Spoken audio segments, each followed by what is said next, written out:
класстын ичиндегилерге ассаламу алейкум. Анан эң негизгиси мен өзүм күтүрүп аткандай бир сезимде турам азыр. Мен деле окууну бүткөнүмө 11 жыл болуптур. Мен 11-класста бүтүп атканда бир ыр жазган элем, ошол ырым бир кытырет эсимде калыптыр. Ошол ырым менен баштайм. Себеби ар бир нерсеге өзүнө керек нерсе учур болот экен. Сүйүү сага далил койгум келет, мен күтүү дайым күбөлүгүң демек сен аттестаттын кызгануунун элеси, А паспорттун бардык шартка көнүү экен. Аттестаттын кызгануунун элеси, А паспорттун бардык шартка көнүү экен.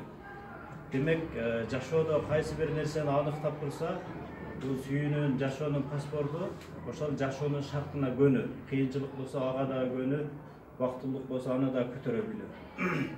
Мен бүгүнкү 11-лерге ак жол каалайт элем. Ошол дайым жашоодо кандай нерсе болбосун, биринчи ата-энени биринчи орунга коюу, андан кийин адам туура врач болушу мүмкүн, мугалим болушу мүмкүн, көп кесиптин ээси болушу мүмкүн, бирок адам болбой калуу коркунучу эң чоң бул жашоодогу чоң жаңылыштык. Ошон үчүн эң негизгиси дайым адамдык сапатты, жөнөкөйлүк сапатты карманып, дайым жашооңордо ийгиликтер коштосун. Бир адамдын жашоодо жеңилүүсү анын бактылуу болбой калды деген эмес. Бир адамдын жашоодо жеңилүүсү анын аркасында чоң жакшылык бар экенин дагы кээде белги берип турат. Ошондуктан ар бир нерсеге маани берип,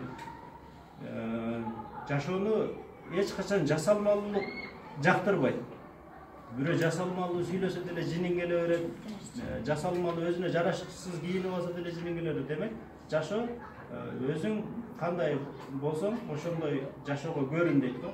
Ошол сыяктуу жасалмалуулук нерседен алыс болуп, дайым жашооңордо ийгиликтер коштосун, мына алдыда чоң-чоң вуздарга тапшыргыла, эл көргүлө, баягы канча тил билсең, ошончо дил билесиң дейт. Адамдардын дилин тапкан, Кыргызстан үчүн, эл жер үчүн кызмат кылган силерге насип кылсын. Бир гана жашоодогу Аллах Таала биздин инсан кылып, адам кылып жаратканын эң маанилүүлүгү бул ибадат кылуу. Демек, ибадат бир эле намаз окуш эмес, жакшы илим алуу, тил үйрөнүү, ошону эл жерге берип, үйрөнүп жана үйрөнүүдөн турса, бул эң чоң бакыт деп каалайт элем. Ак жол силерге ошол сезимиңер кандай, силерде ичиңерде ошондой буулугуп турган болсо, ошол буулуккан сезимдерди жакшы бир келечекте ата-эне болууга, жакшы бир илим алууга, ошол күчүңөрдү пайдалангыла. Бул жаштык, мастык дейт да. Демек, жаштык, мастык деген мааниси бул жаштыкта бар жок нерсени сиңирип алганга болот.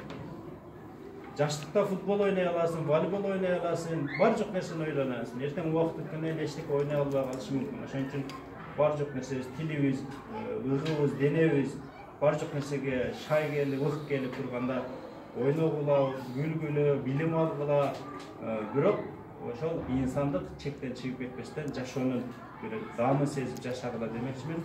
Ак жол сага бүтүрүүчү, бар болгула, жашагыла, жашасын Кыргызстаныбыз, жашасын бүткүл, азыр биз эле эмес, бүткүл Кыргызстанда, дүйнө жүзүндө канчалаган 11-класс бүтүп атат.